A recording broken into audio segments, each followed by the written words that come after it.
যদি আপনি কোনো পুরাতন মোবাইল খরিদ করে ব্যবহার করেন তাহলে সেই পুরাতন মোবাইল খরিদ করে ব্যবহার করার কারণটাই হতে পারে আপনার জন্য মহা বিপদ এবং এই বিপদের কারণ হিসেবে আপনাকে হয়তোবা জেলে যেতে হতে পারে, সাজা হতে পারে।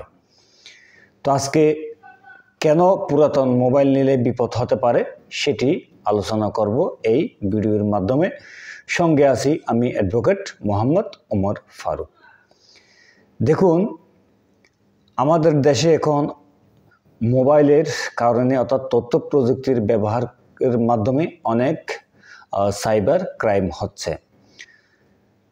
একটা এক্সাম্পল দিয়ে বলি, যদি কোনো একটি মোবাইল দিয়ে কোনো একটা ফেসবুক আইডি বা অন্য কোনো আইডি খুলে যদি কাউকে হুমকি দেন বা কারো কাছ থেকে চাঁদা দাবি করেন অথবা সেই মোবাইলে সিমের মাধ্যমে ফোন করে কারো কাছ থেকে চাঁদা দাবি করেন, তাহলে সেটি রেকর্ড হয়ে থাকবে।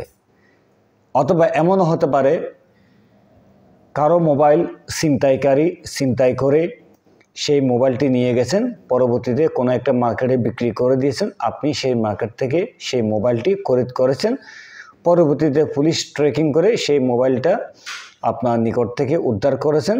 এতে করে চোরাই পণ্য আপনার কাছ থেকে উদ্ধার হওয়ার কারণে আপনাকে গ্রেপ্তার করতে পারে, মামলা দিতে পারে এবং জেল জরিমানা হতে পারে।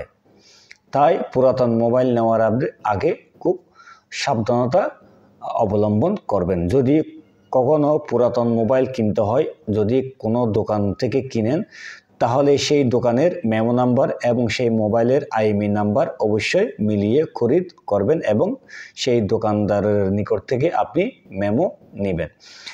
যদি দোকানদার ব্যতীত অন্য কারো কাছ থেকে খরিদ করেন, তাহলে যদি যেই ব্যক্তি বিক্রেতা, সেই বিক্রেতা যদি আপনার পূর্ব পরিচিত এবং খুবই বিশ্বস্ত এবং খুব ঘনিষ্ঠ হয়, তাহলে তার কাছ থেকে নিতে পারেন। কিন্তু যদি অপরিচিত হয় বা কারো মাধ্যমে সেই মোবাইলটি বিক্রি করতে আসে, তাহলে সেই মোবাইলটা অর্থাৎ সেই পুরাতন মোবাইলটা নেওয়া আপনার জন্য কোনো অবস্থায় উচিত হবে না। কারণ সেটা ছিনতাইকৃত মোবাইল হতে পারে, অথবা সেই মোবাইল দিয়ে কোনো তথ্য প্রযুক্তির ব্যবহার করে কাউকে হুমকি দেওয়া বা কারো কাছ থেকে প্রতারণা করেছেন, এমনও হতে পারে সেই মোবাইল দিয়ে। যদি সেই মোবাইল দিয়ে এরকম কোনো ফৌজদারি অফেন্স অর্থাৎ ফৌজদারি অপরাধ ঘটে, সেই মোবাইল যদি পরবর্তীতে পুলিশ ট্র্যাকিং করে আপনার নিকট থেকে উদ্ধার করে, তাহলে সম্পূর্ণ দায়-দায়িত্ব আপনার উপর চলে আসতে পারে। আপনি যে সেই ক্রাইম করেন নাই বা সেই খরিদ করেছেন, সেটা আপনাকে প্রমাণ করতে অনেক সময়ের প্রয়োজন হতে পারে। সেই সময়ের প্রয়োজনে অর্থাৎ আপনি প্রমাণ করতে যেই সময় আপনার যাবে, সেটা প্রমাণ করতে করতেই এর মধ্যে আপনার হয়তোবা একটা বিপদ হয়ে যেতে পারে, আপনি জেলে যেতে পারেন। কারণ আপনি যে সেই মোবাইল দিয়ে কোনো অপরাধ করেন না, সেটা আপনাকে প্রমাণ করতে হবে বিচারের মাধ্যমে। কিন্তু এর মধ্যে আপনার জীবনে একটা বড় ধরনের দুর্ঘটনা ঘটে গেছে।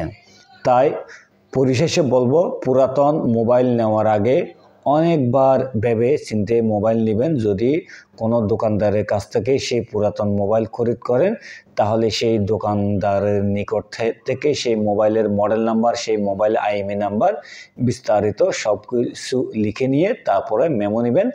অথবা আপনার পূর্ব পরিচিত বা ঘনিষ্ঠ আত্মীয়স্বজন বা অথবা একদম ক্লোজড সেরকম ব্যক্তি থেকে আপনি মোবাইল নিতে পারেন। তবে অপরিচিত কারো কাছ থেকে মোবাইল নেওয়া কোনো অবস্থাতেই কাম্য হবে না, কারণ এটি আপনার বিপদের কারণ হতে পারে। তো আজকের এই ভিডিও এতটুকু পর্যন্ত, বিদায় নিচ্ছি। আসসালামু আলাইকুম। সবাই ভালো থাকুন, সুস্থ থাকুন। ধন্যবাদ।